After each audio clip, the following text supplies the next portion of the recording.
જામનગર મનપા ખાતે બોમ્બ મુકાયાની અફવા સાબિત થઈ છે તો 2 કલાકથી વધુ સમય સુધી સમગ્ર ઇમારતનું સઘન ચેકિંગ કરવામાં આવ્યું।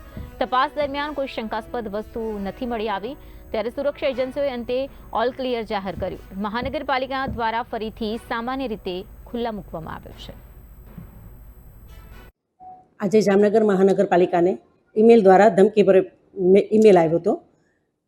તાત્કાલિક જ પોલીસ તંત્રને જાણ કરતા પોલીસ તંત્ર તેમજ બોમ્બ સ્ક્વોડ તેમજ ડોગ સ્ક્વોડ તુરંત જ હાજર થઈ અને ઓફિસના જે પણ સ્ટાફગણ હતો સૌને બહાર કાઢી તેમજ બારે જે કોઈ પણ આવ્યા હતા નાગરિકો એમની પણ સુરક્ષા માટે સૌને સાવચેત રૂપે બહાર કાઢી સઘન તપાસ કર્યું। 2 કલાકની જહેમત બાદ સતત ચેકિંગ કર્યું। ચેકિંગમાં કોઈ જાતની પણ ચિંતા નથી અને કંઈ પણ ભયજનક નથી। તો એ બધું ચેકિંગ કર્યા બાદ સર્વે સ્ટાફો સૌના કામે લાગી ગયા છે અને સર્વે પોતાના